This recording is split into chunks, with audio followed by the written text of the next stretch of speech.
Yeah. Back once again with some Wrestling with Power. Mosley here. And Slick Vic way over here.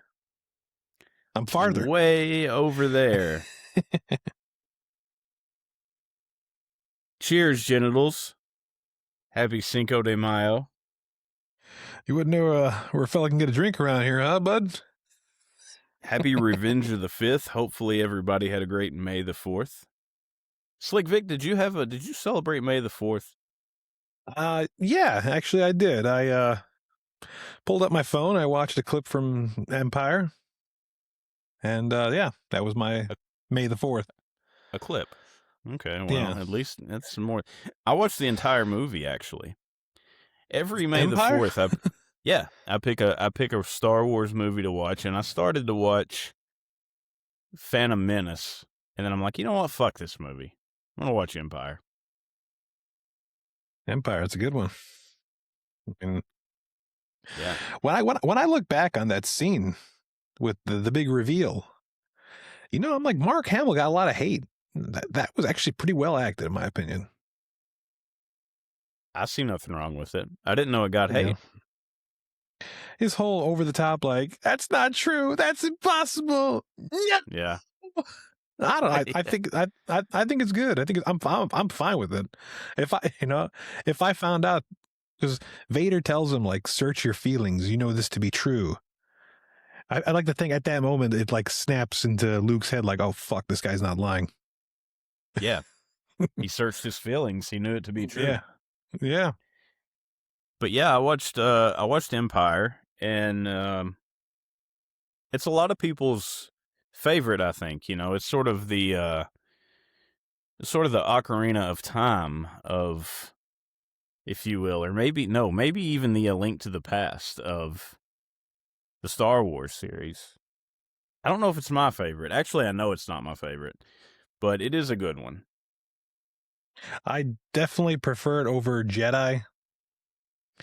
Really? Whenever I rewatch Jedi and I see the freaking Ewoks and the stormtroopers, and they're all getting destroyed by like rocks and twigs, I'm like, this is fucking stupid.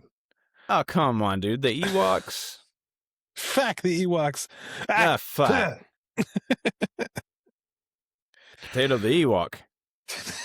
I would potato the Ewok. Fucking bullshit.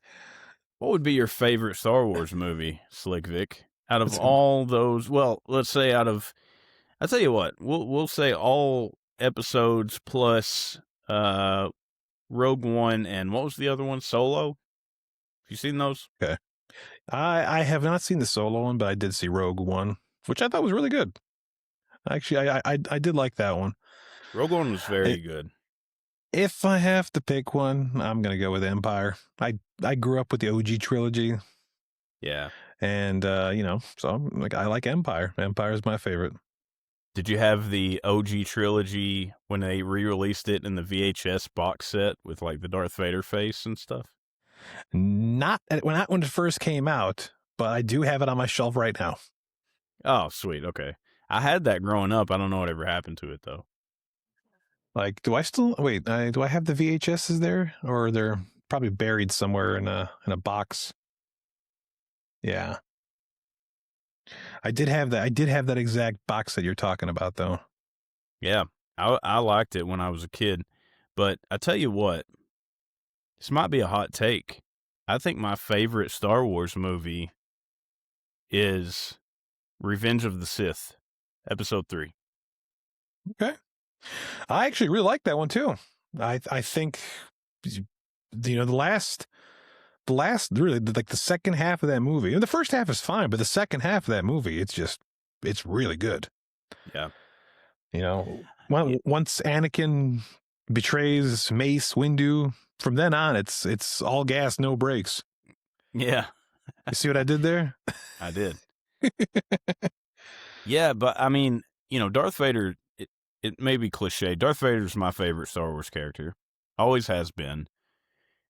And I feel like if you look at the series as a whole, without, forget the newest 3 movies that came out, but the original 3, Darth Vader he just starts out as a bad guy. I don't think it was even written in the script for him to be Luke's father or whatever until Empire. And then it becomes sort of all about him and his redemption arc by the end of Return of the Jedi, right? Yeah. He dies, but he redeems himself. And then all of a sudden, years later, whatever, episode 1 comes out, and it's like Anakin, and he's a kid, and you're like, oh shit, that little kid's going to turn into Darth Vader someday. So you're just waiting. And then you get to episode 2, and you're just waiting. But like, I always wanted to see Darth Vader as like the Jedi hero that he was. But that turn, him turning into Darth Vader, I think is like, that's the peak moment of the entire series. For me, personally, you know. And I know people have their own favorite movies and stuff, but that's the movie that has that moment in it. You know, the fight with him and Obi-Wan, and then him actually getting fucked up and get the suit put on him, and cinema. Hey, that ending to Return of the Jedi, though, that might be one of the best babyface turns when Vader throws the Emperor off. Yeah. Yeah. It's a big babyface turn right there. They got a big pop out of the crowd here at the Mosley House, I'll tell you that. Yeah. All right, man. What else we got? What else we got besides a galaxy, from a galaxy far, far away? Well, I guess we could probably talk about wrestling. We got some recent news today, Slick Vic. We're going to be talking some recent news. And also, we're going to be looking at the Real American Hulk Hogan documentary. We're going to be reviewing that. We've watched that. And I'm sure everybody that wants to watch it has watched it now by this point. So we're going to go ahead and review that today and talk about it a little bit. Also, SmackDown from the 1st of May. And then, of course, Raw from yesterday, May the 4th. But to cap off today's show, we're already there, ladies and gentlemen. Backlash is this weekend, which means, more importantly than the actual show, we got Slick Vic's picks tonight. It's already here. We're already here once again. Slick Vic's picks for Backlash 2026, main event of the night. But let's talk some recent news, Slick Vic. Some of this is, you might say, breaking. Did you say breaking? You know what? I just realized the breaking, I should use Stone Cold Steve Austin's theme music for breaking news.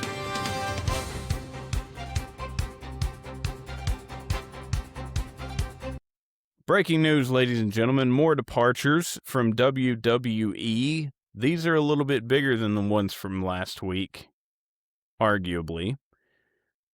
JC Mateo and Tonga Loa, 2 key members of the MFT, gone. Also, Xavier Woods and Kofi Kingston, the New Day, gone, out of here. All 4 people. This is crazy, Slick Vic. JC Mateo and Tonga Loa, I was critical of them. I was never a big fan. But it's just sort of weird that they would axe them now. And that they would choose those 2 in particular to kick out. I guess maybe it makes sense. They can maybe they can get some more mileage out of Tala just because he's big. And then obviously Tama Tonga is, I've grown to be a big fan of his. I think he's the best thing to come out of the whole MFT angle. But surprising to say the least. And the New Day. A lot of people, big fans of the New Day. I'm going to go ahead and say it right now. I'll probably say it again. I've never been a fan of the New Day. Never liked them. But they've been around for a long time, and especially Kofi Kingston. I remember back when he was Jamaican. And then all of a sudden, he's not Jamaican. Do you remember that time that he went in the time machine and he came out and he was like speaking Jamaican and then he went back in? That was good. That was good stuff. But yeah, he's, if I'm not mistaken, he was a 20-year employee of the company. and Yeah. and now he's no longer there. 20 years. That's quite the tenure. He lasted a very long time. And honestly, I mean, it sucks that I don't know the details surrounding his release or if he just decided not to resign, whatever may have happened. But Kofi is sort of an enigma here because he accomplished a lot. I seen one of those graphics earlier on Chris Van Vliet, on Facebook. He posted some of those graphics where it's got all the title belts and it's like guess the wrestler. And I saw it, and like the last championship was the current World Tag Team title. And I was sort of retracing and looking. I'm like, that's Kofi Kingston. He's won a lot of championships, but he's also had a very long career and big moments from his Royal Rumble, saving his ass at the Royal Rumble multiple years in a row, Kofi Mania, getting crushed by Brock Lesnar on the first episode of the SmackDown on Fox or whatever it was. Like, but yeah. How do you feel about this, Slick Vic? Because all of these, well, I won't say all of these guys, but half of the MFT's gone, and Xavier Woods and also Kofi now no longer with us. Well, how many matches has Tangaloa had in the last year? Maybe one or two. I think he was hurt for a while. I think he got hurt, didn't he? And he was gone for a while. He got hurt. He got hurt at like the War Games from like 2024, if I'm not mistaken. Yeah. And I remember like there was a couple of 4 or 8 man tag matches. There was an 8 man tag match recently, and he was the odd man out. Yeah. So, I'm probably not going to miss Tangaloa. Same with JC Mateo. I did not follow this man's indie run, which I heard was very well acclaimed, but they didn't do much with him in WWE. He was, which it's funny because they got rid of all the Wyatt Six, but they only got rid of 2 MFTs. But like you said, I think there's definitely potential in Tama.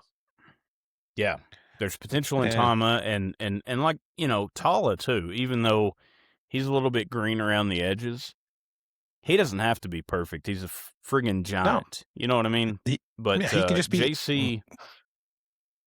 I was critical of Jay. Remember, I hated JC Mateo. I hated him. You were big very giant harsh. Potato in the middle of the ring. Yeah. So I'm not going to miss either one of them, but it's just surprising that they would. I seen a thing the other day where it was like the day they debuted and the day they got released. It wasn't even a full year. It was like 10 days short of being a full year. As for the New Day, wow. That, like I said, this is surprising. I think you're going to cover this next, but I believe their departures are not like, the typical releases. This was more of a contract negotiation gone, or that broke down.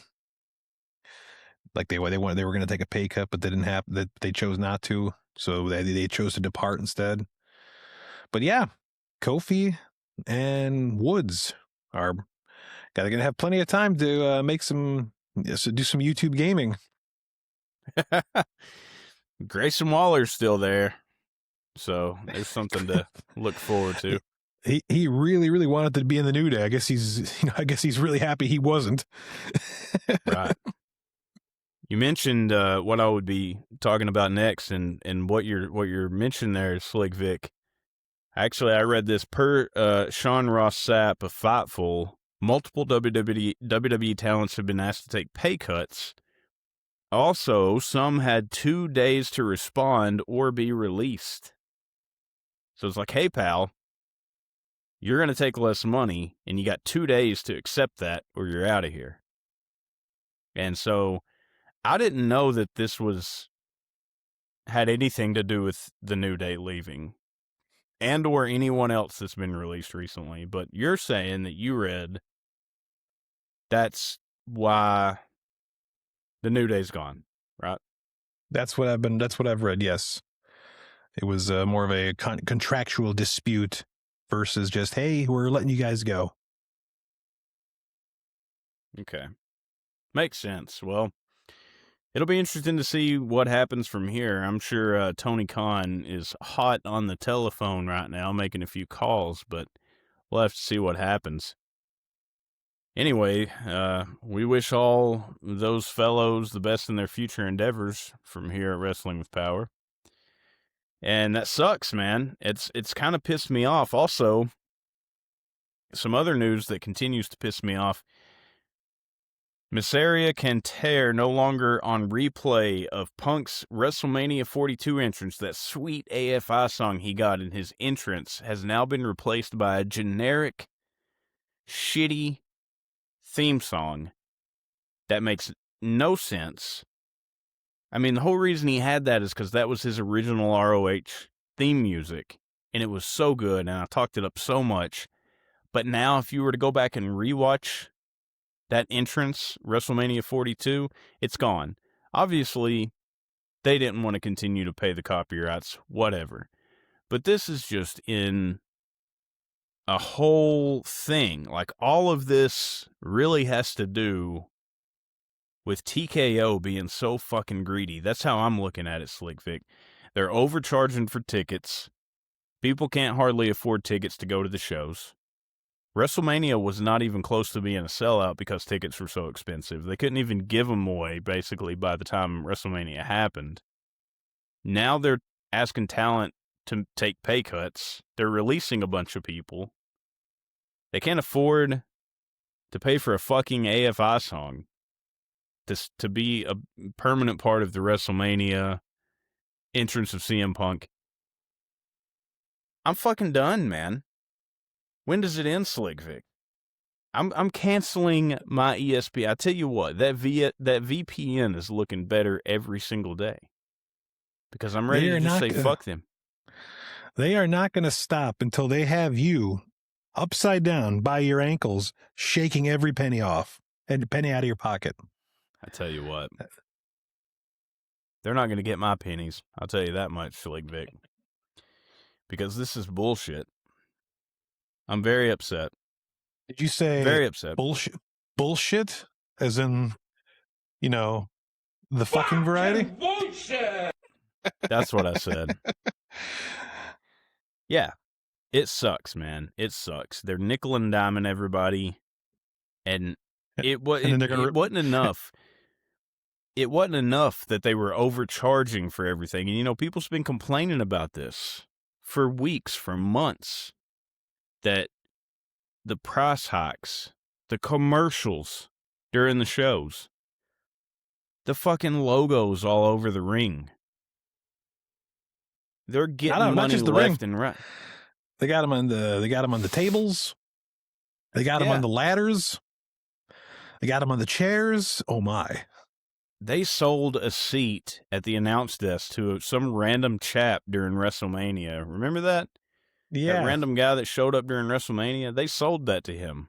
He bought that. He bought his way into that seat for whatever the match was. And it's disgusting at this point. Like, it's so disgusting that I don't want to support it. I'm as big a WWE fan as anybody. I'll keep watching, but I kind of feel bad supporting it at this point. I don't want to give them any money. They're not getting your human monies. They're about to get a lot less of my human monies because I'm going to figure out what this VPN stuff's all about, and then it's going to be Netflix or nothing for Mr. Mosley from here on. I think that's how Slick Vic lives his life. Not me. I'm over here watching SmackDown on DirecTV app. I'm watching Raw on Netflix. I'm watching the replays of WrestleMania and stuff like that on Netflix. But I'm watching the current PLEs on ESPN. Like, I'm all over the place. My money's all over the place. I'm about to pull it right back. I say we boycott TKO. Don't boycott WWE. Let's boycott TKO. That's what I'm saying. They need a lot less of our monies.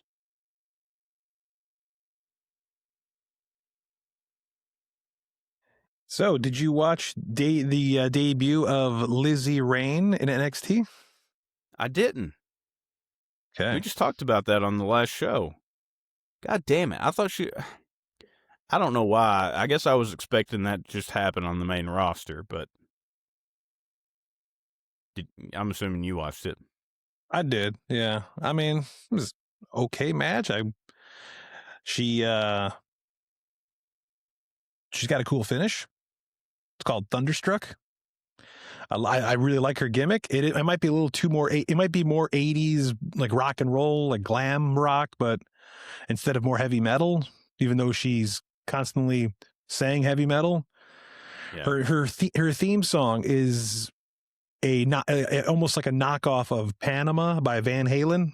Are you Really? familiar with that song? Yeah. Maybe So, we can check this out, Slick Vic. Let's try our newly discovered feature here. Why don't we? all right. Fire All that right. sucker up. Well, I'm about to. Just give me a few seconds here, Slick Vic, and I'll. All right. For all the peeps out there. While you set that up, so I'll remind our audience that Lizzie Rain, recently Lizzie debuting Rain, NXT wrestler, niece of former Iron Maiden drummer Clive Burr. Clive Burr played on the first 3 Iron Maiden records. Fantastic drummer. So I'm seeing this Tatum Paxley, Lizzie Rain, Zarya, and Nikita Lyons get into a major brawl. Nikita Lyons is back? That was from today. You're watching, that's today's clip. You want to go back a week. Full match, Lizzie Rain versus Nikita Lyons. That's the one. Hell yeah, I love Nikita Lyons. This is the full match. This is a 7-minute long match. I don't want to watch the whole match. Can you NXT highlights? We got some highlights here. 3-minute long video. Does it have Lizzie's entrance though? I'm assuming so. We'll check it out here in a second. No, it doesn't. Okay. Here, let's just look at her entrance. Let me send you a link there, pal. I think I got it here. Lizzie Rain entrance NXT. Well, let me hear it. Let me hear it too, man. Well, this is an ad. But my God, watching NXT reminds me of COVID mania so much. All right, we're about to do a little screen sharing for you guys out there. As soon as I can remember how to do it, here we go. Bam. Here we go, Slick Vic. Or I shouldn't say. No, I think let's I said, not play on TV. Hold on a second. I take it back. I think I said Panama. I take that back. It's Hot for Teacher by Van Halen. Okay. Same album. All right, let's check this out, Slick Vic. Scream for me, NXT! Lizzie Rain is bringing heavy metal tonight, and the world is about to find out that Lizzie Rain and heavy metal will never, ever die! Yeah, that's Hot for Teacher.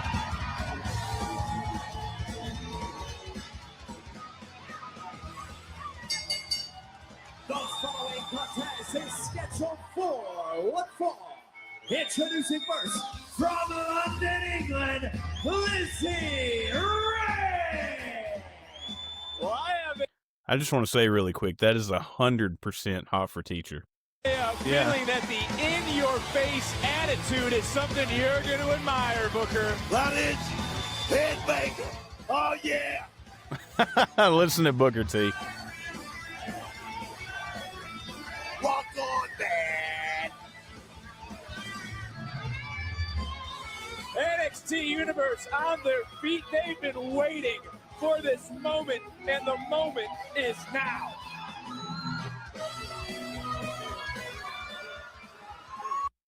That's one of my new favorite gimmicks. She even looks like one of the chicks from Glow. Like, she looks like the main character from Glow. Did you watch Glow? The Netflix show? We're talking about like the actual 80s Glow. Well, I watched I watched the Netflix show and the documentary on Glow, but Okay. I'm talking about the Netflix. Netflix. Yeah, I did watch the Netflix show.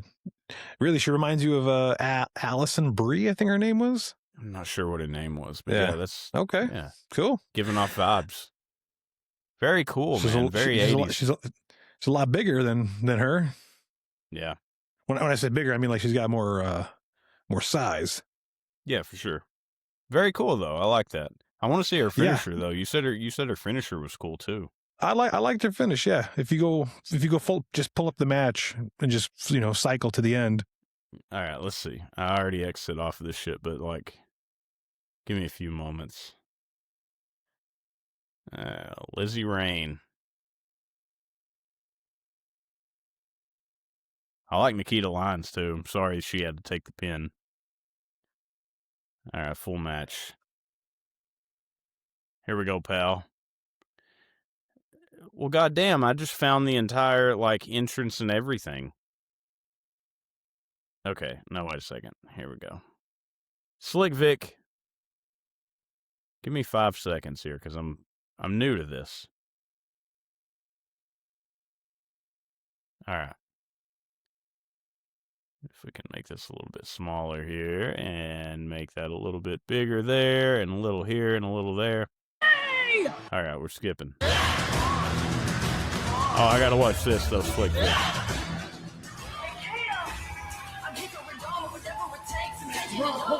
From Los Angeles, California, Nikita Lyons. I'm not sure We if... know this woman will not be a stepping stone for anyone. Lizzie Rain, I wholeheartedly understand being unapologetic, but your heavy metal vibe is just too loud and it's messing with my frequency. So I asked Mr. Stone to be your first opponent because with all the new opportunities opening up on NXT, the last thing... All right, yeah, she's cool. Let's skip to the end. Heavy metal is loud and it should be loud. Here, I think you went a little too far there, pal. Hey, up over Lizzie right now. Let it go here. Let it go here. NXT, Headbanger. And she's a headbanger, Vic. in the land of opportunity, there's opportunity aplenty. Lizzie Rain right now, looking for... What the fuck? Good God. Welcome. Let's see that again. Hold on. That was impressive. Looking for... Oh, man. Good God. Good God, he said.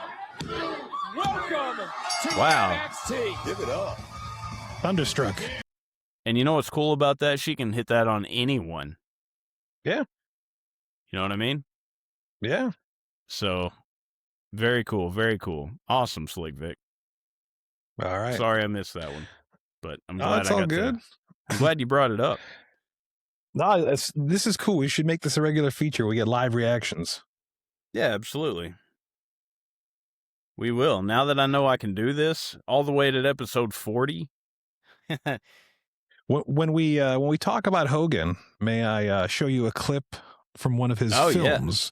Yeah. All right, yeah, cool. We'll definitely do some more of this. This is cool. This is good shit, pal. All right. All in the name of a better show for our listeners, for our viewers out there. Thanks for listening and viewing. But that is all of the news. Thankfully, Slick Vic reminded us of Lizzie Rain's debut. It's not been all bad this week. We got a new member of the NXT roster. Very original, very cool, very 80s. Her finish is awesome. And Nikita Lyons is back. See? There's reason to be cheerful. But I'm still fucking canceling my ESPN. All right, so Slick Vic, up next, we're going to take a look at Hulk Hogan, Real American, the Netflix series. And we're going to look at the entirety of the show, all-encompassing. We're not going to necessarily do a big drawn-out review of each episode or anything, but we're just kind of look at it step by step here. But Slick Vic, if I may, can we take a pause for the cause before we move on to... Let's do it. When we come back, Hulk Hogan, Real American. All right, we're back from that pause for the cause. Ladies and gentlemen, now we're going to talk a little bit about the recent documentary that dropped on Netflix. It's called Real American Hulk Hogan. I don't know what it's called. What is it? It's called Real American, but it's the Hulk Hogan story. And we watched it, so we're going to talk a little bit about it. Slick Vic, if you will. All right. So I don't have a lot of stuff to say about the first episode, but I got a lot more to say about the rest of them. But let's go through this. So do you remember what Hogan called his original finisher? The Southern Sweet Squeeze? Sweet Southern Squeeze? Sweet Southern Squeeze, also known as the Golden Squeeze. Yeah. Those are the days of Terry Boulder or Sterling Golden. Those are pre-Hulk Hogan names. They didn't even mention Sterling Golden in this documentary. Did you catch that? Now that you mention it, yeah, they didn't say his name. Yeah, so the first episode, I don't remember what it's called, The Rise or something like that. Yeah. But yeah, they go through Hulk Hogan's kind of personal life leading up to him getting into wrestling, where he was kind of like this fat kid who wasn't athletic at all. And so he chose to do music instead. He learned to play bass. He was a bass player in a band at a bar, but he was kind of a big dude. So, like, they noticed him, blah, blah, blah. Everybody's heard the story. But, yeah, he ends up getting into wrestling. And that's pretty much where the first episode leads us into. Yeah. But no, it doesn't mention his Sterling Golden name. It skips right over that.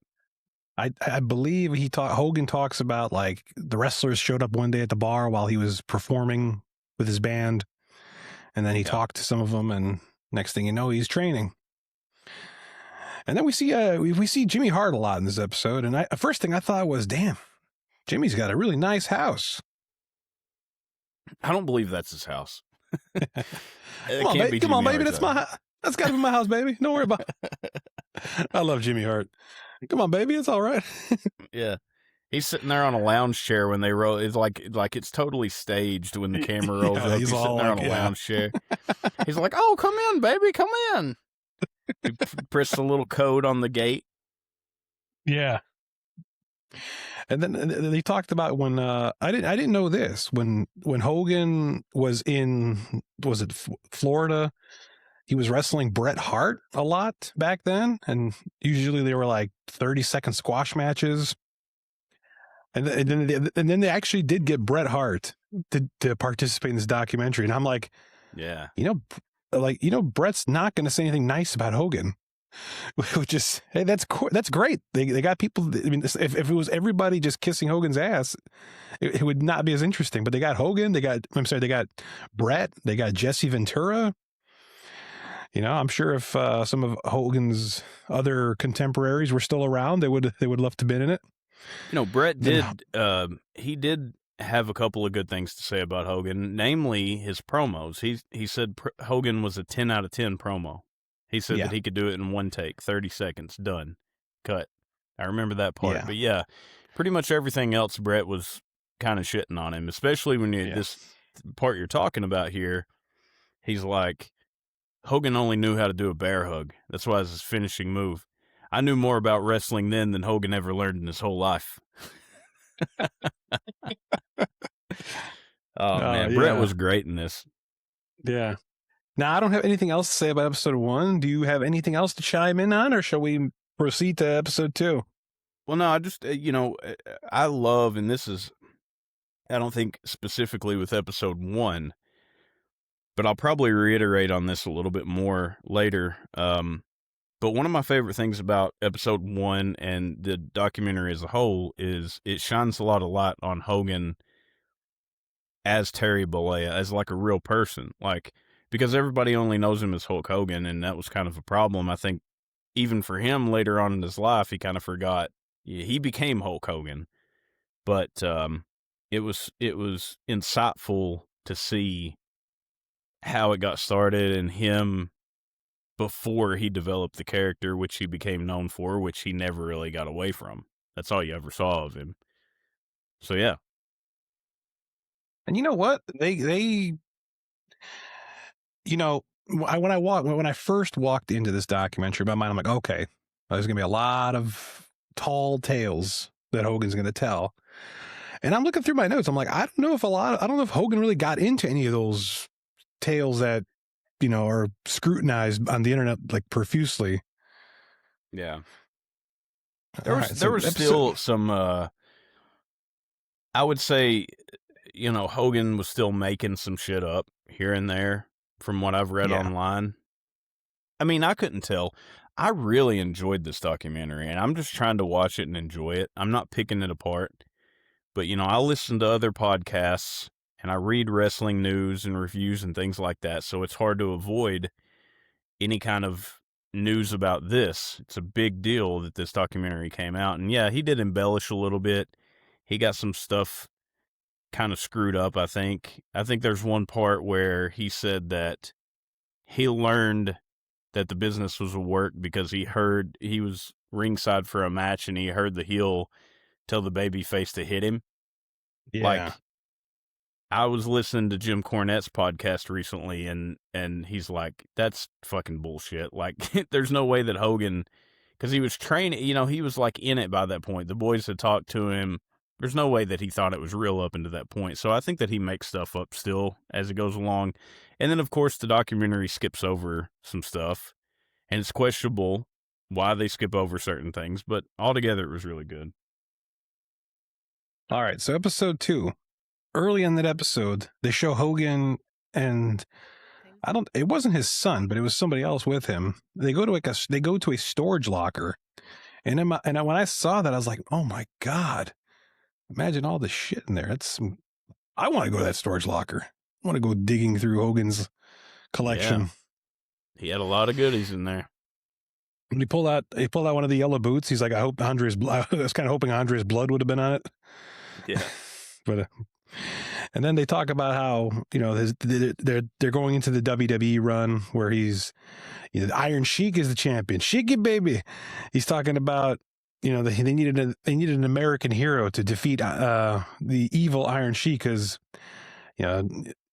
America was at odds with Iran at the time. Iran and America are also kind of going through something right now as well. So, and then they show Hogan the night he won the world title. He's out to dinner with his parents and he's wearing like a gimmicked shirt where it's all like cut up. I'm like, all right. Yeah, he doesn't know he couldn't separate Terry and Hulk. And then fuck the Richard Belzer, man. That guy was mocking pro wrestling. And then he tells Hogan to put him in a real face lock. And what happens? Falls. Passes him out. Splits his head open. And then sues Hulk in the WWE. And they settled it out of court, but Richard got a lot of money out of that. I know that. Yeah, I think he bought like a beach house or something with it and named it after Hogan, which wasn't part of the documentary, but like that's something that actually happened. Yeah, Richard Belzer, fuck him. I'm never watching whatever that show is, Criminal Intent, ever again. Whatever. But yeah, fuck him. It was stupid then, it's stupid now. Even with the documentary shedding light on it, he deserved to get knocked out. That's my take. I was surprised how much they got into the drugs that Hogan and Linda were taking. Linda Hogan, Hulk's first wife. Yeah, because that was like early on too, when it was say your prayers, take your vitamins, and all this, like late 80s Hogan, and he was over there, snorting 8 balls left and right. Yeah. I mean, it really is true. Like those guys were doing cocaine and steroids. It's like, and then they talked about it. When they talked about him doing drugs, they showed Jake the Snake Roberts and Jim the Anvil Neidhart. Subtle. And remember, there was one part where Hogan was like, back in the 80s, steroids were considered to be safer than sugar. I'm like, what? And then I'd never heard of Hulk's brother, Alan. But Yep. that was like the heaviest part of the documentary. And every time, I don't remember who was telling this story. I think it was one of those historians. They were talking about every time Hulk told the story of body slamming Andre, he would like, Andre had gained 100 pounds every time. Oh, Yeah. I slammed him and he was like 700 pounds. I slammed him and he was 800 pounds. Yeah, at one point, I remember him saying, Andre was 1,000 pounds when he slammed him at WrestleMania 3. What's 100 pounds after you pass the like 600 pound mark? What's 100 more? But one thing, my biggest takeaway is actually what Hulk says about that match with Andre, is that moment he slammed Andre the Giant is the most famous, is the most iconic moment in wrestling. Probably the most famous match ever. And Hulk is very proud of it. Like, I don't care what what flips or whatever kind of crazy shit you can come up with. Him just body slamming Andre is the best move ever. It's going to be more memorable than any kind of flips or that, which, some people will probably take that the wrong way, obviously, but I couldn't agree more, man. It doesn't have to be something, because people are getting hurt these days, man, with a lot of the crap they're doing. It's too much. They're flying around. They're getting hurt. They're having surgeries way more than they used to. And like, the Hogan slamming Andre was a big deal because of the build to it. And because it wasn't true, but they build it as Andre's never been beat. Andre's never been slammed. Up until that point, Andre was notorious for being a babyface. He was a good guy. He was always a good guy until he turned on Hogan. It was the storytelling. It was the wrestling angle that sold that. And it didn't matter if it wasn't true at the time. It was true for the WWF at the time. And that's what sold it. And him slamming him was the big moment. Now it lives forever. And Yeah.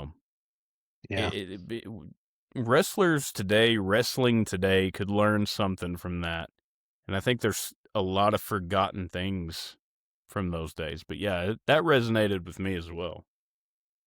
Now, I don't know if they showed it in this episode or not, but I remember the promo leading up to that match where he was on Piper's Pit and Roddy just asked him, yes or no? Yes.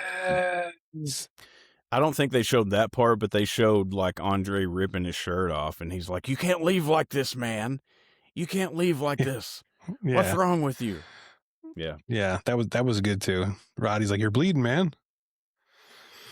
All right. So episode 3. This is where they start with Hogan leaving WWF at the time. And, his first retirement, which, Jesse Ventura immediately said bullshit. I think everybody thought it was bullshit too. And Jesse goes on to talk about, because the steroid trial came up, and Jesse Ventura's like, what kind of vitamins was he talking about? Orals or injectables? Yeah.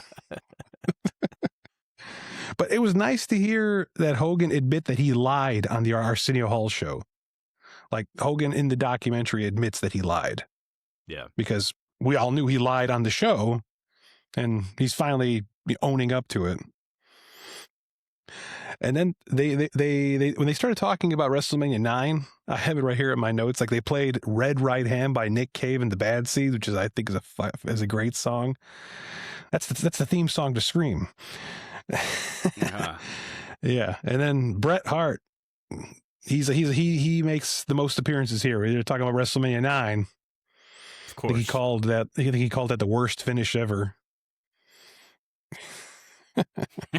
But what was my favorite part of this whole episode was they got actor Christopher Lloyd from Back to the Future, the 1.21 gigawatts, because he was in Suburban Commando with Hulk Hogan, which is probably, it's my favorite Hogan movie. I mean, yeah, for sure. Is there a lot Commando to choose from, though? I mean, come on. There is about a dozen. There is about a dozen films. Oh, okay. Yeah, there's about a dozen. Great Scott. Obviously, we fully support the Gigawatts here, and we're very what's the word I'm looking for, Slick Vic? Inspired by the Gigawatts here at Wrestling with Power. Then they talked a little bit about Mr. Nanny. That one sucked. They showed his cameo in Gremlins 2. Awesome cameo. You know, I never watched Thunder in Paradise. Actually, no, I did see clips of it in passing. Like I remember just channel surfing and, oh, look, there's Hogan. All right, Yeah. I'm done. I moved on. I never noticed that Mean Gene's nose got busted open during the bash at the beach when Hogan turned heel. I never noticed that either. Yeah, they showed a close-up of Gene. His nose is busted open. Maybe he got caught with one of them stray beer bottles or something that was meant for one of the outsiders or Hogan, and took it right on the nose. All right, and then what's it called? One thing I liked about how the NWO, what do they say? I get my spelling or my grammar is off here. It's all good, Slick Vic. Well, I mentioned, I was talking about how I love how they threw all the garbage in the ring that night. And that was actually a thing in WCW shows too, where the audience would throw a lot of trash in the ring. Nowadays, you throw a beer bottle in the ring, like that guy did to John Cena, and you get thrown out. Yeah, for real. I'm not encouraging just pelting the wrestlers with garbage, but that was such a great sight, seeing the NWO just get littered with garbage on that night. Yeah. Hogan running for president was stupid. The finger poke of doom was stupid. Vince Russo's booking was stupid. And yeah, that's episode 3. Well, I did like, in terms of stuff that I wasn't aware of, obviously, I think when you have sort of the home videos, and I mentioned that earlier, and you have Nick saying, this was my favorite time ever of my dad's entire career. Obviously, I mean, he was a little kid. He probably didn't remember before that. And he probably, after that was Hogan coming back to the WWE. It wasn't nearly as big and popular as the NWO. But I think that this is another thing, Slick Vic. I think that this is where the lines between Terry Bollea and Hulk Hogan got blurred to the point to where even he couldn't distinguish between the two. Where he goes to WCW, has creative control, he's getting paid a crap ton of money, he's showing up and doing whatever, I think that's when that happened. But also, I don't know if it was the first episode, second or third, I don't remember, but they interviewed Kevin Nash, and Kevin Nash is like, I saw this when I was a kid. I thought it was fake as shit. But I saw Hulk Hogan, and I knew I looked better than him, and I was a better athlete than him, so if he could do it, I could do it. So, it's like a backhanded compliment of, thanks, Hogan, for getting me into the wrestling business because I thought I was so much better than you. Good point. Yeah. All right, episode 4, the final episode. I think they called it what? Terry versus Hulk or something, or I can't remember the episode names. But anyways, we start off with Werner Herzog. Werner Herzog is a famous German director who I know him best from, he did the 1970s version of Nosferatu, but he's done a whole bunch of movies, and he's a big wrestling fan. They got him in there because he loves the storytelling aspect of wrestling. But speaking of which, they talk about the nostalgia run that Hogan had when he went back to WWF in 2002 with the NWO, and then they had that Rock match, which I'm skipping ahead, but he talked about in hindsight, he thinks he should have retired after that Rock match at WrestleMania 18. And I'm like, yeah, that was Hulk's last great match, and that would be a great match to end your career on. But they talk about his back a lot, his multiple surgeries on his back, from dropping the big leg every night. He says he wished he could use a different finisher. He would use the sleeper hold. Do you remember Hogan Knows Best? Did you ever watch the reality reality show Hogan Knows Best? Yeah. I was a big fan of Hogan Knows Best. I thought I compared it a lot to the Osbournes when they had their reality show. But yeah, I loved it. Yeah, it was great. Okay. I wasn't a fan. I didn't want to see Hogan stumbling around looking like a fool, or him being overprotective father, or Yeah. telling more stories that don't line up with timelines.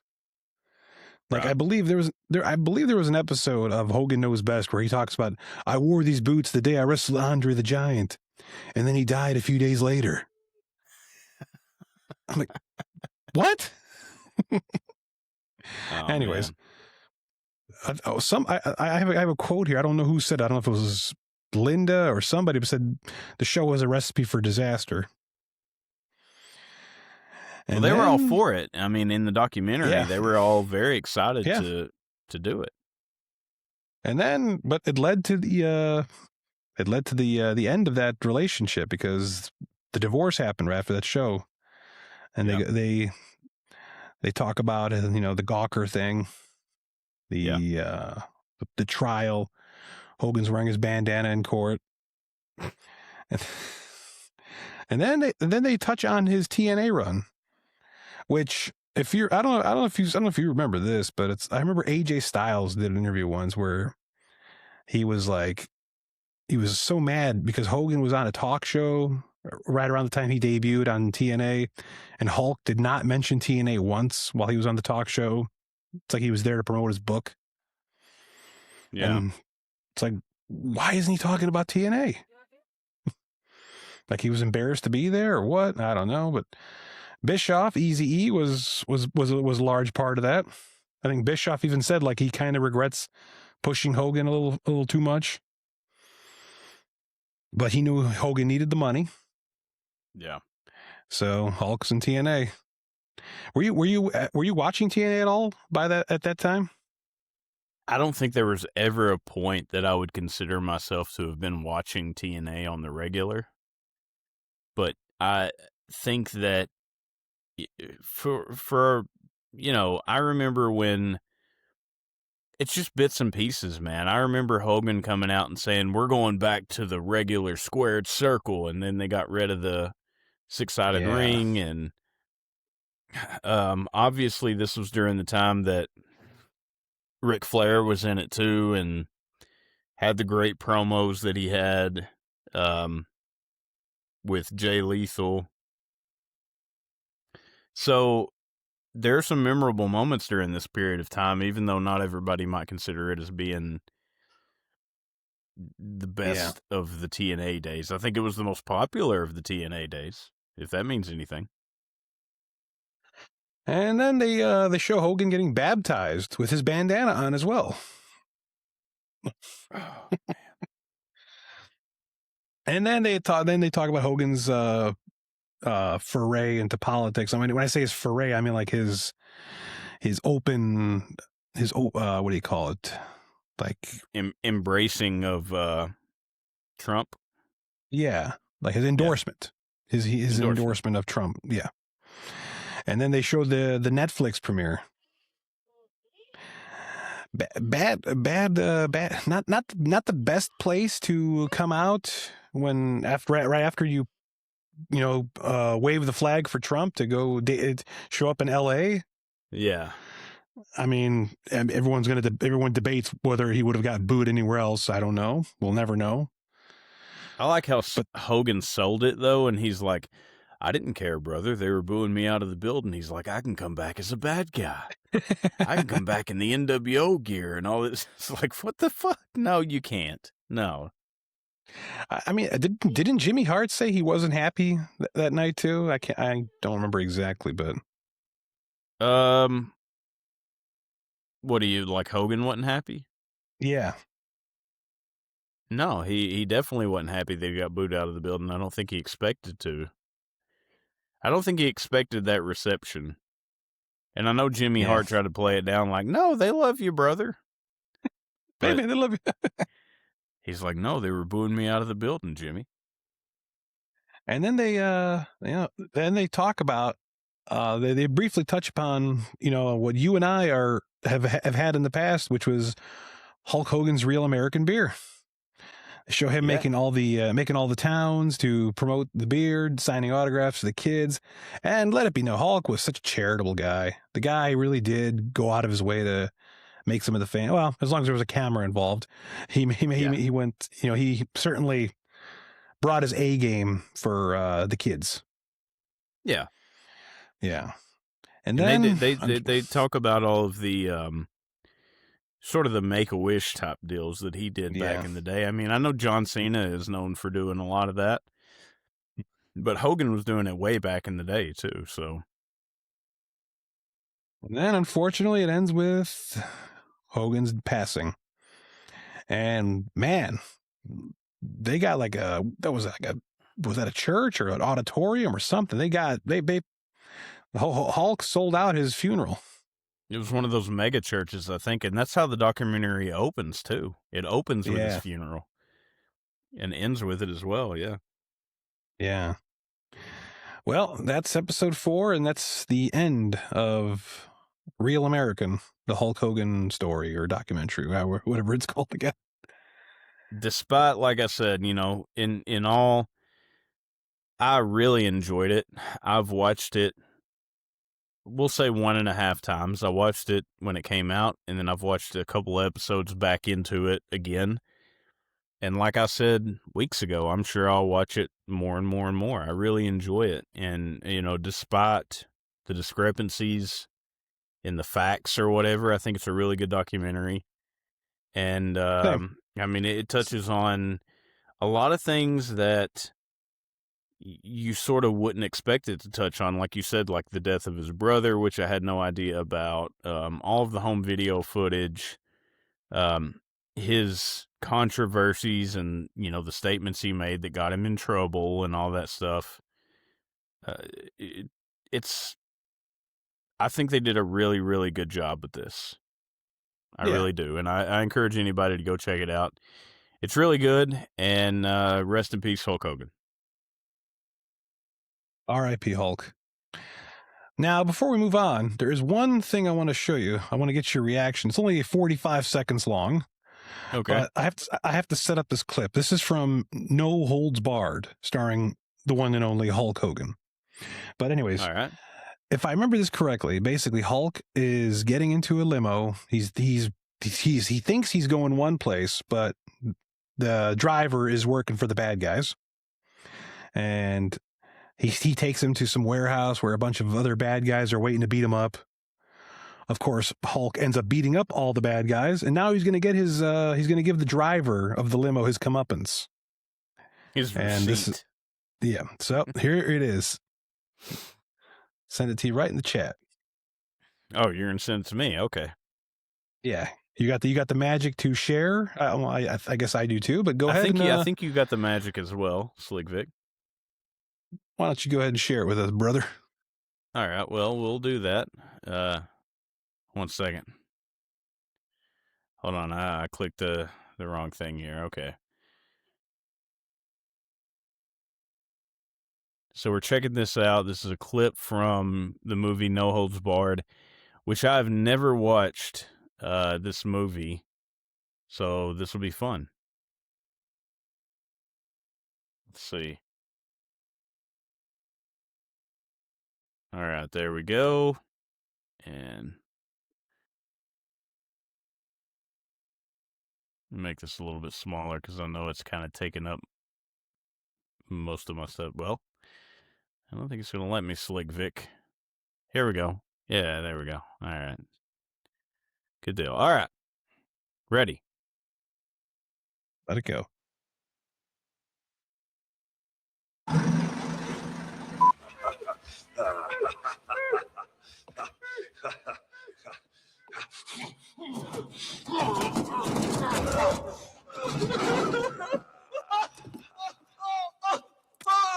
Oh, he shit himself?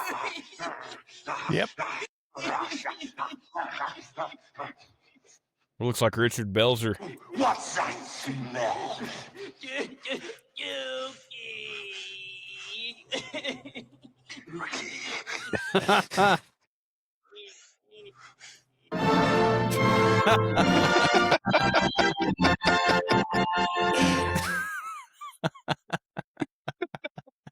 God damn. What a performance. Dookie, What's the smell? Dookie. All right. Thank you for playing along there, Mosley. Golden. Golden Squeeze. Oh, man, I'm going to have to buy that movie now. All right, well, ladies and gentlemen, up next is our modern-day wrestling news, reviews, if you will, thoughts. And we're going to start it off with SmackDown. Slick Vic's been working his heart out over here, but I'm gonna put the gears to him again with a little SmackDown review, if you will, Slick Vic. Let's do it. SmackDown coming at you May the 1st. And from Tulsa. Do this. Yeah. So the show begins with Cody Rhodes. He comes out, and like last week, he is very over. He says he is medically cleared and wonders what's next. And it's answered by the newly debuting Ricky Saints. And this guy is very full of himself, and he wants to lead the revolution. They talk about their history, and then they decide that, hey, let's just have a match tonight. And it's official. They shake hands, and I hope Cody kicks his ass. Rhea Ripley offers her assistance to Charlotte and Alexa, but Charlotte says no.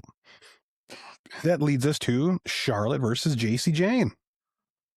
Charlotte mocks the strut, hits a really nice running Hurricane Rana, and Charlotte comes back with hair with the head scissor flip. I swear to God, I thought she was going to do the devil's kiss there. I don't know if you caught that. We got some wooing. We got some chops. Flair hits a moonsault. JC hits a knee. And then the end comes when Fatal Influence interrupts the figure eight, thus ending in a... No, I'm sorry. JC actually wins with the rolling encore. And then they have a brawl, pull apart at the end. Not a pull apart, a fight at the end, which Rhea Ripley comes and makes the save.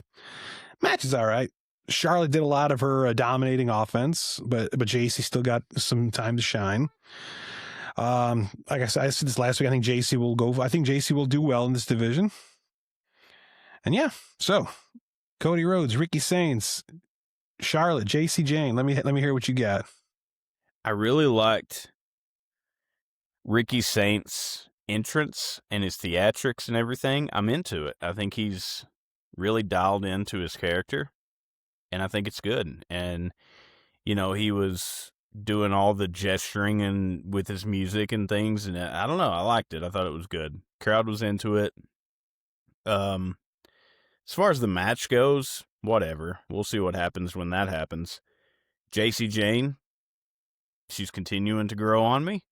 I'm new to her because I'm not an NXT viewer, but really happy that she's here, and I think she's going to be a big player in the year to come. Impressive. All right, Brie, Bella, and Paige hyped their match up against the Irresistible Forces. I know you're really looking forward to that match. And then R-Truth and Priest have a comedy segment with Fraxium. It's the usual stick. But you know what is funny is The Miz and Kit Wilson are trying to bait Danhausen with money. This is like a Looney Tunes cartoon, but it's actually kind of funny. All right, so we got a match now. We got the aforementioned Damian Priest and R-Truth versus Fraxium. All right, we got good counters from the Razor's Edge to Hurricane Rana by Axiom to Priest. Some pretty good high-flying spots by Axiom. But then Priest just completely shuts that shit down, hits South of Heaven and a Razor's Edge for the win. Better than last week's match, but still kind of skippable, forgettable, however you want to call it. Post-match, Solo, Sikoa, and Tala Tonga come in and cause a ruckus. Solo then grabs a mic and he wants Jacob. He says when he gets here, he's a dead man walking. The Usos then come out, and Jimmy says Solo isn't the only one with a Jacob problem. So does Roman. Jay says Jacob used to use the Tongan death grip, which is a sacred move passed on from generation to generation. Tala, your father, the great Haku Meng, used it. And Jay says Solo's business with Jacob has to wait until Roman is done, and then Tala Tonga then lays out both Usos. I freaking love how they're putting over the Tongan death grip. I know in Raw they do it as well, which is great. I hope I'm sure we'll come to that. They you know, the Tongan death grip, man, don't fuck with that shit. It's good stuff. Yeah. No, I'm not being sarcastic. I actually like how they're incorporating it into the story. Yeah, for sure. Okay. Lastly, or before I get your next thoughts, let's talk about Sami Zayn.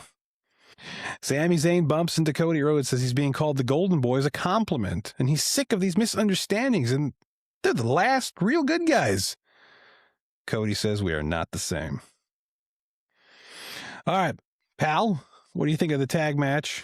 Solo, Usos, Sammy, Cody, anything? Shit, good, bad? It's like you ugly? said, you know, the match itself wasn't anything special. I felt sorry for Fraxium. They took the South from Heaven, and then the Razor's Edge, and then Tala comes in and just choke slams the shit out of them, and they're getting the shit kicked out of them this whole time.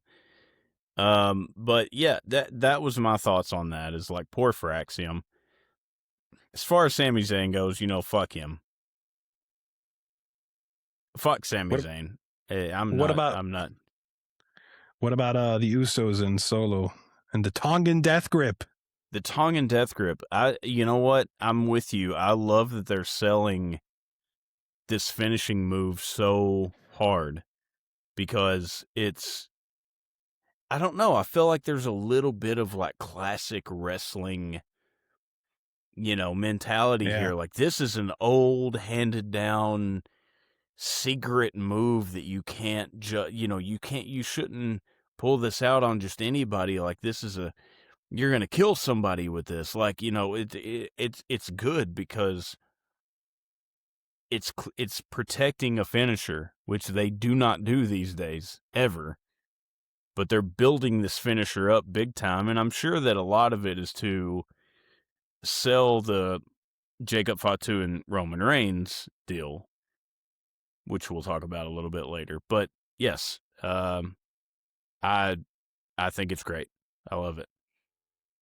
There's a whole bunch of these like Haku beat the shit out of a bunch of people shoot interviews on the internet. I love hearing those. There's one from Stevie Ray, Booker T's brother, where he talks about how Haku used the Tongan death grip in an actual bar fight once. And like the victim, like, you know, had his eyes rolled into the back of his head and he shit his pants. Dookie. Dookie. All right. So we got a match. I'm surprised this wasn't the main event, but we got Cody Rhodes versus Ricky Saints. So Ricky starts off fast and furious with shoulder blocks and arm drags and hits what looks like an apron 619. And then we go to the break. Ricky does his version of old school, which looked stupid in my opinion. And then Cody comes back from a power slam. Okay, he comes back with a power slam, the disaster kick, and the Cody cutter. Ricky hits what looks like a Sister Abigail for 2. Cody comes back, hits a crossroads for the win. You know, this didn't do much for me, I'll be honest with you. But I'm glad Cody won because I want to give Ricky Saints a chance, but I did not like that promo at the beginning. I'm like, okay, whatever. Post-match, Gunther comes out, though, and he chokes out Cody in like 3 seconds and poses with the belt. I don't know if you caught that. He like slaps the sleeper on him for like a few seconds and just drops him. Like relinquishes the hold. Well, what about you, man? Or how you seem to be sold on Ricky? I'm not yet. Maybe I will be. But what did you think of this match? I won't say that I'm completely sold, but like I mentioned in a previous episode, when I went to the AEW Collision taping, he is one of the things that I remember about that night. And so I think he's very dialed into his character and he's committed to it, and I appreciate that. And I think that he's going to do some things. I don't know what he's going to do. I mean, they could easily drop the ball with him as far as booking goes, but you got to give it to the guy that he's coming up on SmackDown. He's getting a match against Cody, the WWE champion. Like you said, surprised it wasn't the main event, but maybe it didn't need to be. Still, he's getting a match against Cody, gets to shine a little bit, show a little bit of what he's got to offer.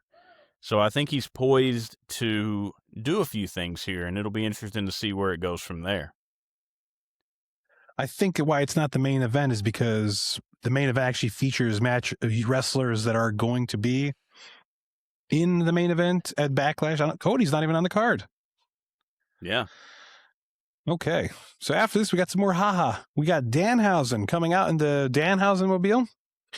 He says he used the money he stole earlier to buy T-shirts, or I shouldn't say stole, he found earlier to buy T-shirts and throws them in the crowd. And then The Miz comes out and says, since Danhausen came in, bad things have been happening to him, and he admits he's cursed. The Miz then finally agrees to be his mentor. Mizhausen is born, or so we think. Because Kit Wilson comes out, he argues with The Miz. They do this handshake type tease where, like, whose hand is The Miz going to shake? And the crowd's booing every time he inches closer to Kit and cheering every time he gets closer to Danhausen. Fun stuff. But then, so The Miz shakes Danhausen's hand and looks like everything is finally coming into place. But no, the Miz double crosses Danhausen and they both they both leave him laying beaten. Double cross Hausen. Okay, so Blake Monroe is coming to SmackDown. Hell yeah. Hell yeah. Royce Keys versus Angel. I guess he's no longer Angel Garza. He's just Angel. Well, this was a quick squash match. Royce Keys wins with the ultimate spine buster. That's all. It's the continuing build for Royce Keys. I wonder who will be his first actual feud. All right. And all right. Well, put a pin there. Danhausen, Miz, Royce Keys, Blake Monroe. I already know you were happy about Blake Monroe, but what else you got? Yeah, so Royce Keys, there's not really much to say. I mean, he didn't do much. He squashed somebody. I'm with you. I want to see him in a full-blown match here. Danhausen, I'm surprised the Danhausen mobile made a comeback. I thought that was sort of a one-off. But that's interesting, and we'll see how that goes going into Backlash. We'll talk about that here in a little bit with your picks. And that's pretty much it, man. Not a whole lot. This portion of SmackDown, just kind of a connective tissue, if you will. Yeah. There is a lot of talking and a squash match. All right, so Tiffany Stratton says she's going to have an open challenge for the women's U.S. title. Chelsea Green comes in. She's now fully healed and wants to celebrate. In walks Kiana James, and Julia and Tiffy offers Kiana the title shot for next week. Royce Keys and Jacob Fatu are in the back next, and Royce is hyping up Jacob Fatu for his match against Roman. They talk about their history, which goes back a long time. And then Tala Tonga shows up out of nowhere and just puts Keys through a table, and then Solo beats up Jacob. That was like, I was like, whoa, when that had, because like there was conveniently a table like upright behind Keys that Tala just like slammed him right into, but still made for a great visual. Yeah. All right. And then we have the Gingerbread Man. Okay.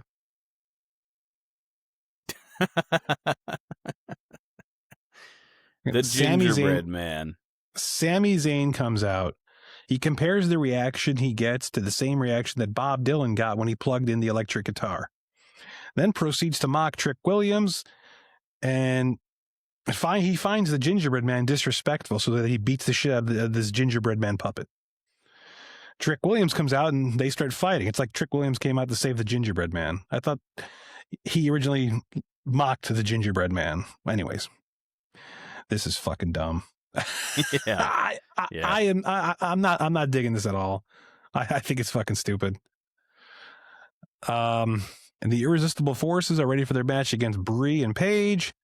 And then Trick Williams leaves the trainer's room because the gingerbread man is in bad shape. But then we find out the bad news that the gingerbread man died. And next week, we're going to have a funeral for the gingerbread man. Can't wait. What is this? Oh, man. A fucking funeral for the gingerbread man. All right. Trick Williams. Yeah, gingerbread man. Brie, Bella, and Paige versus the Irresistible Forces. Surprisingly, the babyfaces dominated the match for most of the contest, and then they won when they reversed the Annihilator into a pinning combination. Nothing else to say here other than this team of Brie and Paige continue their run, probably until Nikki's fully healed and comes back, which will create drama. Yeah. All right. Before we go on, fuck it. Let me know what you think. Let me know what you think. The fucking gingerbread man. What do you? Fuck the gingerbread man. No, you know what? I said on a couple episodes ago, I love the gingerbread man spot. It was my favorite spot of that episode of SmackDown. And then the following week, Sami Zayn dressed up as the gingerbread man and hit the haluva kick, and that was great. That's where it should have ended. That should have been all of the gingerbread man. But we're still going with this bullshit. I think that they overstayed their welcome. This was bad. This was bad. That's all I got to say. As far as the Irresistible Forces versus the tag champions, yes, they are saving Paige and Brie Bella for something, whether it's Nikki when she heals and comes back, or they drop it to someone else. Who knows? But they're definitely saving it. So this is a piss break match because nothing's gonna happen. So that's my thoughts. All right. So Sami Zayn tells Nick Aldis he's not happy about any of this. Sammy's the voice of reason here. Okay. He leaves, and then Danhausen shows up, and he wants Hit and The Miz. So a tag team match is set for Backlash if Danhausen can find a partner. Who's it going to be? Is it going to be Pepsi Phil? Is it going to be Joe Hendry? Maybe even Obafemi? Royce Keys? Trying to think who else could make a good choice for Danhausen. I don't know, man. You mentioned Joe Hendry. That's a good one. If he wasn't somewhat tied up in a little bit of a storyline on Raw, which we'll get to here in a minute. Maybe he's not tied up anymore. But yeah, Royce Keys would be a good one. I don't know. I don't know. Okay. And the main event, the Usos versus Solo and Tala Tonga. All right, so Tala and Solo show off their dominance to start the match. Jay eventually gets the hot tag, dives out onto Tala, crossbody Solo, followed by a spear and super kick. The Usos then double team Tala, which works, but then Tala just takes over. Tala threatens to put one of them through a table, but then Jacob Fatu comes out and jumps him, causing the DQ finish. And then what does he do? He applies the Tongan death grip onto both Solo and Tala for good measure. And then he walks past the Usos to end the show. All right, the match itself was okay. I would have liked more tandem offense from the Usos, which is what they're really good at, especially when they got somebody big like Tala where they can just unleash on. So, it was just okay. Yeah, that's all I got to say about that tag match. Same. What say you? Yep.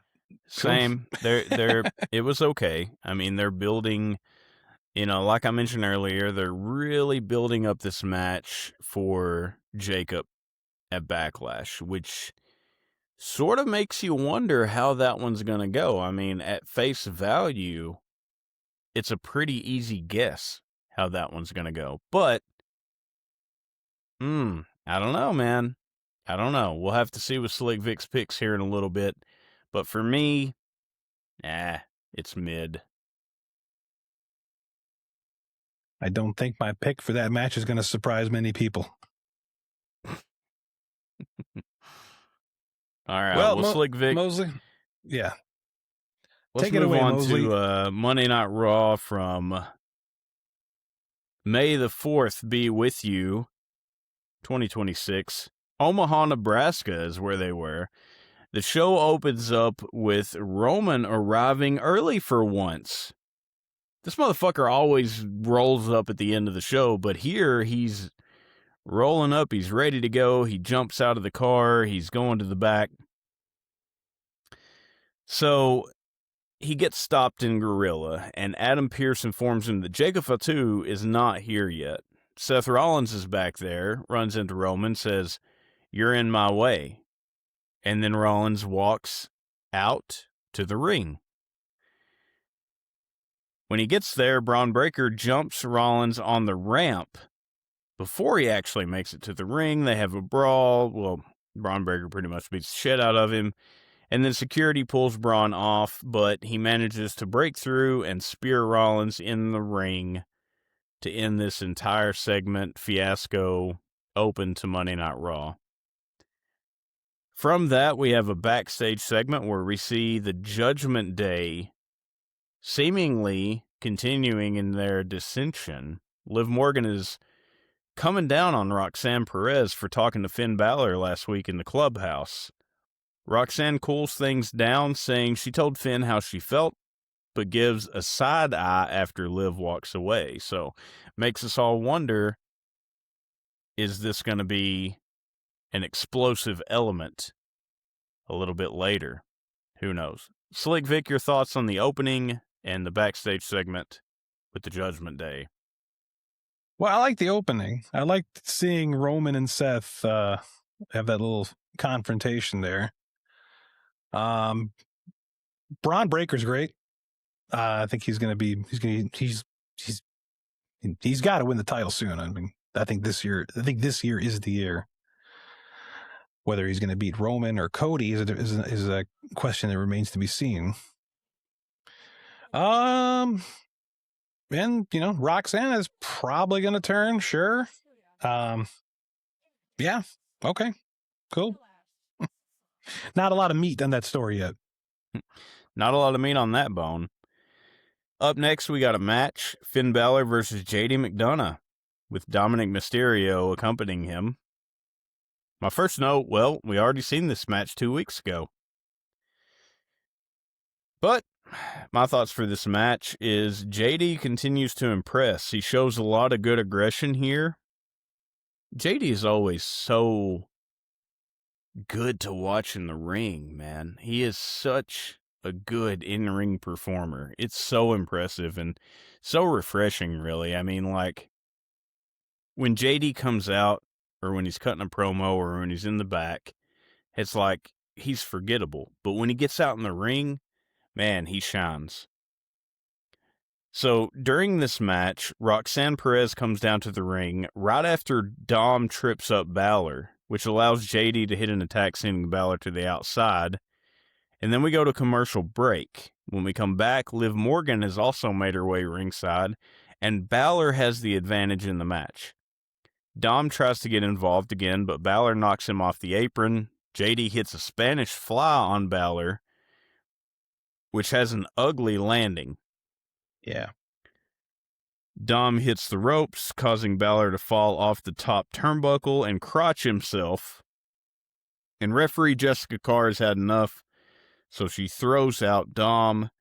Liv hops on the apron to distract the ref while she tosses the ring bell hammer to Roxanne, who sneaks around the other side of the ring and blasts Balor in the head with it. JD hits Balor with a headbutt and pins him for the 3-count fall. So your winner, JD McDonough, and Roxanne has seemingly proven her allegiance to the Judgment Day here. After this, we get a backstage segment, which I title Rollins Ain't Dead Yet. Jackie Redmond interviews a hurt Seth Rollins, who confirms he will be fine and ready for Backlash. Another backstage segment, Logan Paul wants Joe Hendry, but instead we're going to get Austin Theory versus Joe Hendry later tonight. That's confusing. After this, we get a tag match. Keep up, Slick Vic, because I'm rolling through these. Penta and Javon Evans versus Rusev and Ethan Page. So Ethan Page gets to shine here a little bit. He keeps trying to hit his finisher, but he can't get it off. But Ethan Page pins Penta to win the match for his team after Rusev slams Penta into the announce desk, then tosses him back in the ring, and Page hits a fisherman suplex. My notes. Page hit a fisherman suplex, released, and then went for the pin to win the match. Ethan Page might be good, but he's clearly not perfect. Or he would have used the perfect plex to get that pin. Why couldn't he hold the pin and bridge for the 3-count fall? But instead, he had to release it. In my mind, that is a clear indication that he is not.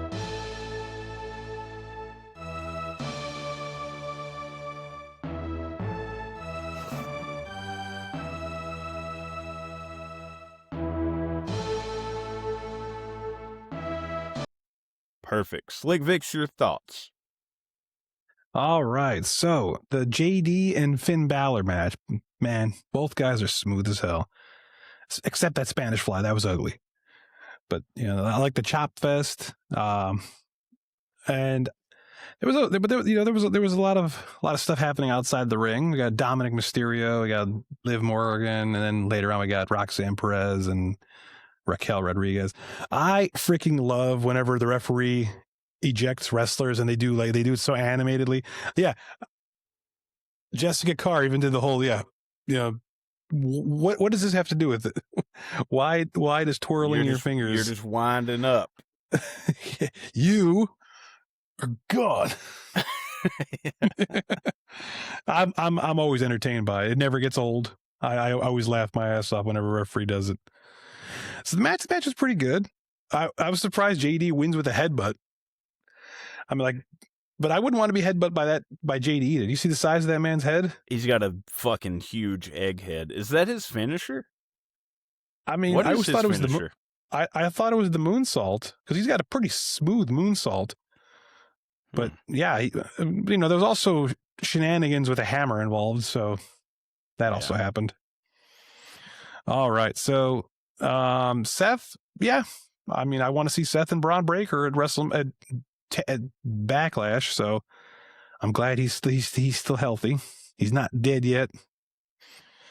And then the Penta and Javon versus Rusev and Ethan Page match. All right, this was all about Javon Evans here. I feel like this was just to showcase him. He's the star of the show here. What's it called? Ethan Page. This guy is entertaining. This guy plays that cocky heel really well. I think he's going to be U.S. champion soon. Well, that's on Raw? No, he might be Intercontinental champion soon. Intercontinental, yeah. You know who else was Intercontinental champion? Twice, actually. The guy who would do the fisherman suplex, but then bridge after he did it. You know why Ethan Page didn't do it, the perfect plex? Because there's only one Mr. Perfect. He wasn't perfect.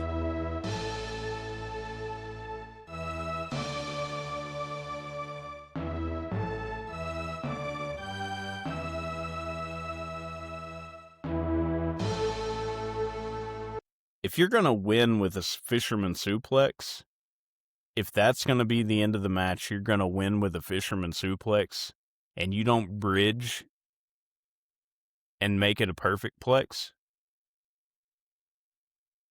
You know, the only thing that I want to tell these people, You're fired. What? that's what I'd tell him. Fuck Ethan Page. All right. Continuing on Monday Night Raw, we get an in-ring segment, and guess what, Slick Vic? Sol Ruca signs to Raw.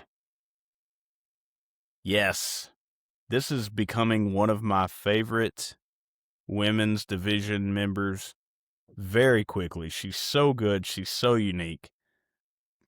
So we have a segment to, I guess, commemorate her signing to Raw. She's going to come out to the ring and sign her contract. Obviously, this isn't going to go off without a hitch. You don't have a segment in the middle of the show for somebody to sign their contract, right? So, here comes Becky Lynch,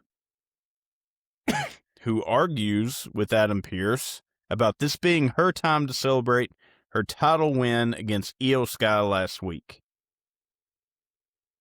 Sol Ruca grabs the mic, calls Becky a rude, big-headed bitch, then signs her contract and tells Becky that if she ever interrupts her again, she'll kick her ass and snatch her soul. Becky tries to cheap shot Sol, but nails Pierce in the jaw when Sol Ruca ducks the punch. Sol then hits the Soul Snatcher on Lynch to end this segment.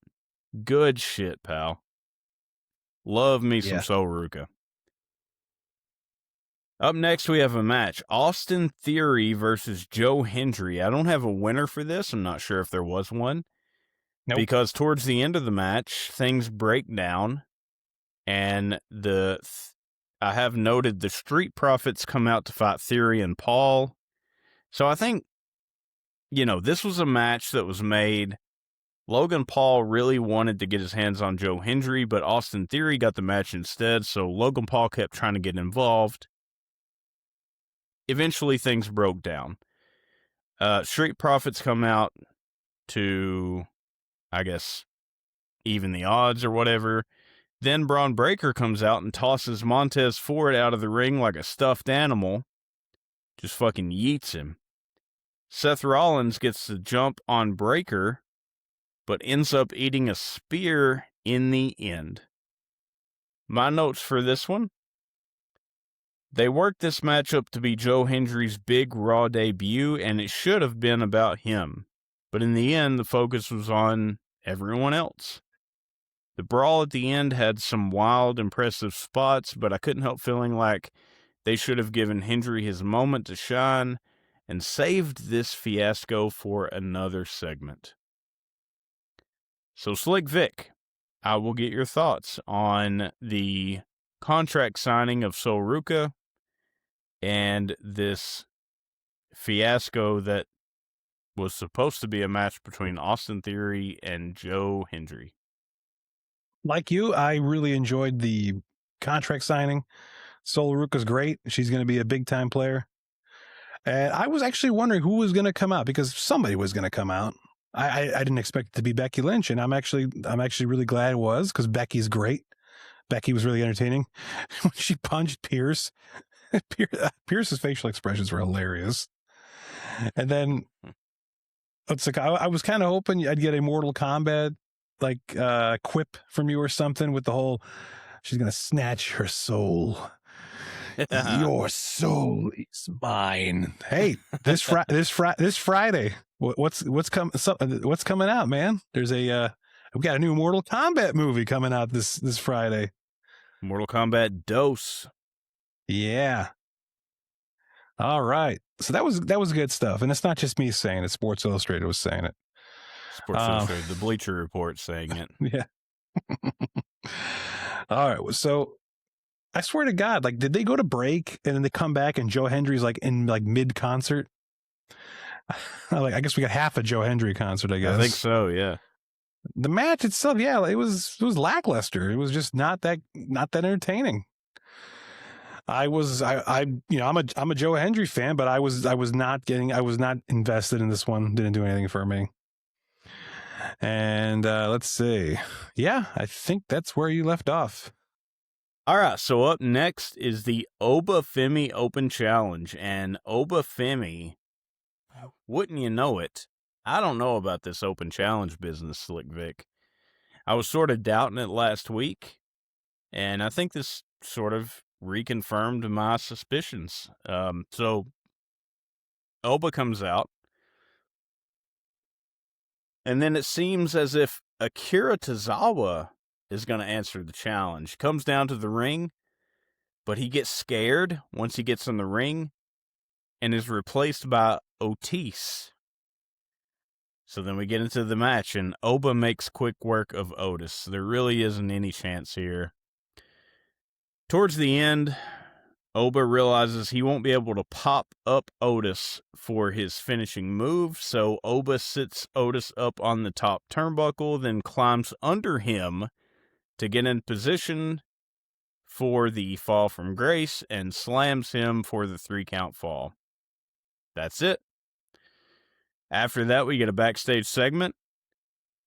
The Street Profits are backstage. They say no one trusts Seth Rollins. Seth says they're all fighting the Vision, but ends it with, if they stay out of his way, he'll stay out of theirs. Another nothing segment here. Then we have a pre-recorded segment with Io and Asuka, and they talk back and forth. They're talking in Japanese. They're talking in English. I can't keep up. But we basically get the match confirmed for Backlash.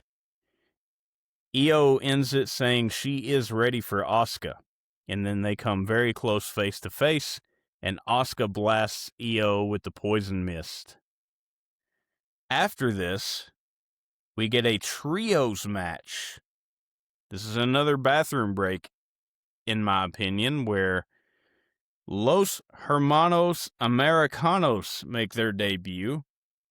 Julio and Bruto, who are on the side of the OG El Grande Americano, versus Rio Bravo and El Grande Americano, a.k.a. Ludwig Kaiser.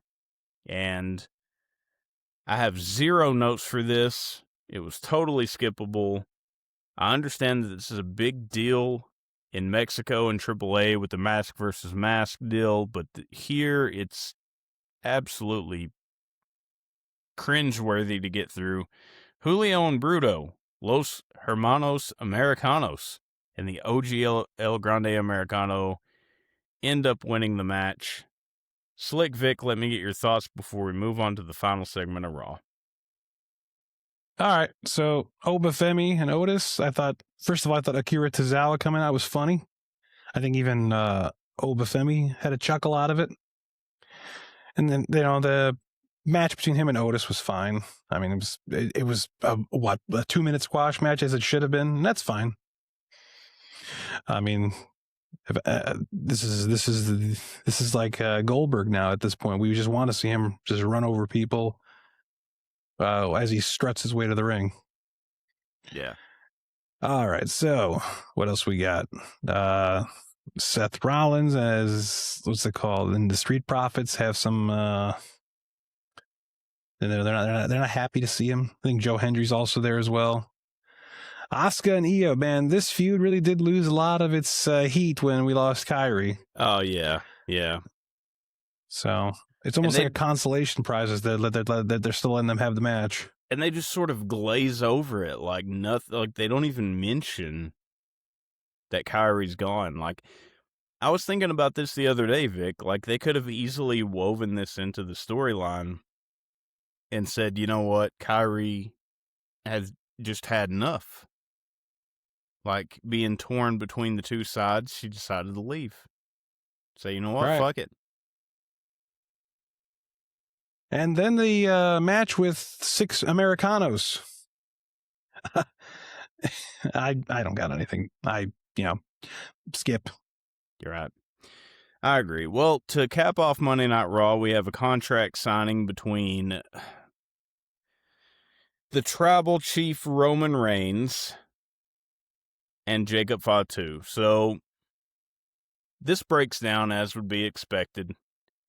Roman actually cuts a really good promo here, gets very fired up, and talks about the tongue and death grip again. Says, you don't just do that to your family. Like, that's a last resort type thing. And Jacob basically hits back like, this is my last resort. This is all I got. And they end up fighting at the end of it. Roman tries to put him through a table, but it doesn't break.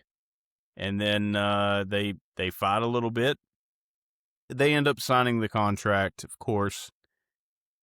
But Jacob gets the tongue and death grip. He tries a couple of times, and Roman fights out of it, but he eventually gets it on him to choke him out a little bit going into their match at Backlash. Thus concludes Monday Night Raw. Slick Vic, final thoughts? Man, you don't slap on the tongue and death grip unless you're at a bar at 3 a.m. and it's 8-1. That was the best line of the night. Yeah. Good stuff. I thought this was good. And you talk about Roman cutting an excellent promo. Roman is fantastic at every time. I think he's great. Let it be known that Roman is leveled up tremendously since he became the tribal chief. Yeah. He doesn't have to say suffering succotash anymore. Or eat dog food for a weird old man. But yeah, this was good. I liked it. The Roman sold the hell out of the tongue and death grip. This is going to become a very focal point in the match. I wouldn't be surprised if it gets slapped on and it looks like Jacob has the match won, but there's no ref to see it. Good call. Good call. Slick Vic, I have seen some rumors going around the internet that say that Roman was one of those approached to take a pay cut. And he agreed to it, but he's not happy about it. Which leads some people to believe that he's going to drop the title to Jacob at Backlash. Roman, look, we've got a lot of PLEs coming up. Several that have been advertised. SummerSlam in Minneapolis. Night of Champions in Riyadh. And, of course, Backlash coming up very soon, this weekend. Roman is not scheduled for Night of Champions. Did you know that? I did not. Is that the show in Italy? I don't know. No, it's in Riyadh. They're having it in Riyadh. I know there's a show in Italy happening at the end of this month. So. Yeah. I don't know about the Italy deal. Well, I have not heard this rumor. Not of Champions. I mean, you're going to have Night of Champions, but you're not going to have your top champion there. I mean, all due respects to Cody, but the top champion is, wherever the focus is. And right now the focus is Roman. And he's not going to be there. Well, that saves us from Roman and Cody 3. Maybe. Not that I think those guys are going to have a bad match, but I don't need to see that match again. Mm. They can't top what they did at WrestleMania 40. Right. So WrestleMania 40 was one of the greatest main events ever. One of the greatest moments ever. Yeah. They're not going to top it. I don't know if they're trying to at this point. But yeah, good point. Like I would like to see them have a final match against each other, but who knows? I mean, it's up in the air right now. We're going to have to see what Slick Vic's Picks says for Backlash, which brings us to Slick Vic's Picks for Backlash. Main event of the night, ladies and gentlemen, and we are breaking out the crystal ball once again for Slick Vic's Picks. There it is.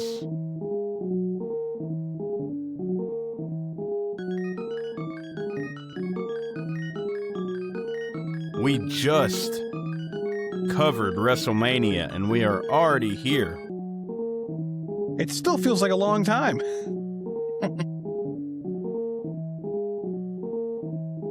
All you can say is, Damn!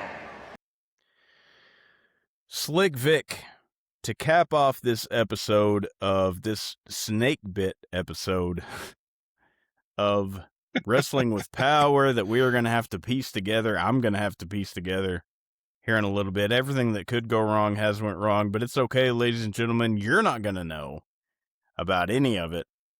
Slick Vic, let's get your picks for Backlash. Let's take a look at the card.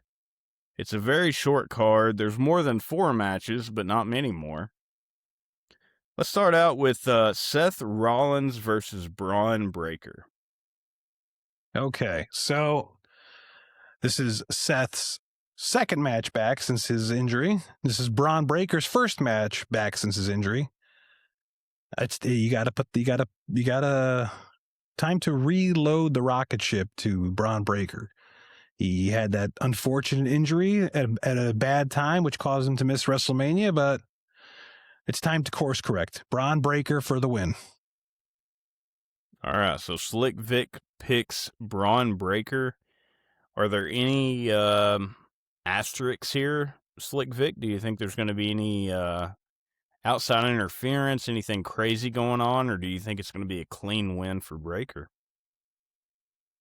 Not that it's going to matter in your overall picks, but I think it'll be a clean win, but there is still a possibility the Vision do play a hand, maybe even Paul Heyman, because Paul Heyman has been more what's the word, prevalent in the storyline. Okay. All right. Well, up next, United States Championship. Trick Williams, the champion, is defending against Sami Zayn. So they're running this back from WrestleMania. I think the outcome will be the same. Trick Williams retains. And then we have that stupid, and then next week's the gingerbread man stuff, right? So yeah, the Sammy's funeral. gonna be moping with the gingerbread man, I guess. All right. The Miz and Kit Wilson versus Danhausen and a mystery partner. Okay, Danhausen and Mysteryhausen for the win. All right. Do you have any assumptions, conclusions? I have a few on the mystery partner. I have a few. I have CM Punk. I've got Joe Hendry. Or maybe even Royce Keys. I joked about Obafemi, but we'll leave Obafemi out of that. He's got that open challenge going on. Okay. Is there anyone else from Danhausen's past that might actually play a role here? John Cena. No, I mean, yeah, right. I'm not gonna. No, I wouldn't be mad if that happened, but I don't foresee John coming out of retirement to be Danhausen's mystery partner. Well, John Cena is going to be at Backlash, and he's allegedly going to be making a groundbreaking, historic announcement. Oh man. I just want to take a quick look at the roster. Give me 30 seconds. 30 seconds. Let's see. Jesus! No, I'm gonna go. I'm sticking. I'm gonna say CM Punk's at the top of that list. I am the liquor. Okay, wait a minute. If there is a slight chance it still could be Jelly Roll. Okay. All right, we're going to cap you off at that, Slick Vic. Jelly Roll. Yeah. So then you have CM Punk, Joe Hendry, Royce Keys, and Jelly Roll being possible tag team partners for Danhausen. But you Yes. still say Danhausen, Team Danhausen, is going to win. Yes. Correct. Okay. All right. What about Io Sky versus Asuka? Well, I've expressed my disappointment in this feud earlier because I'm sad Kyrie's no longer involved. But I mean, it's got to be Io Sky, right? I mean, it's got to be Io Sky. I think she was going to win it. Yeah, I think she was going to win during the whole when Kyrie was still around. But yeah, I am picking Io Sky. All right. So Io Sky versus Asuka. Slick Vic says Io Sky to win this one, and hopefully to end this feud. Finally, we have the World Heavyweight Championship on the line. Slick Vic, Roman Reigns, the champion, versus Jacob Fatu. Roman Reigns. Easy one for Slick Vic there. He says Roman Reigns. I don't know, Slick Vic. I think there might be a little bit of a surprise in the works for you there, pal. I still think what'll happen is Jacob will have the match won with the Tongan death grip, but there'll be nobody to make that, to count that fall or submission or knockout, however one loses to the Tongan death grip. Very informative, very insightful pick there, Slick Vic. And I think you might be onto something. I wouldn't be surprised personally if we don't see a title change hands here, but who knows? I don't know. I've tried picks in the past. They haven't worked out. Slick Vic knows all. The crystal ball knows all. But that's it, ladies and gentlemen. One more thing. There will be a lot of Bloodline members interfering in this match. Okay, fair enough. I agree with that. Fair enough. All right, so ladies and gentlemen, that's it. That's Slick Vic's picks for Backlash 2026. Seth Rollins versus Braun Breaker. Slick Vic says Braun Breaker to win that one. U.S. title, Trick Williams to retain against Sami Zayn. Miz and Kit Wilson versus Danhausen and mystery opponent. Danhausen and mystery opponent to win. And Slick Vic will go as far as to say it'll either be CM Punk, Joe Hendry, Royce Keys, or Jelly Roll teaming up with Danhausen. Io Sky and Asuka to finish off, hopefully, to finish off this feud that is no longer that important because Kairi Sane is no longer here. Io Sky to win. And the World Heavyweight title, Roman Reigns, the Tribal Chief, will retain at Backlash, says Slick Vic. Those are Slick Vic's picks, ladies and gentlemen. And we put away the crystal ball once again. Until next time. And I believe next time will be Night of Champions. So we'll have to see how that one plays out.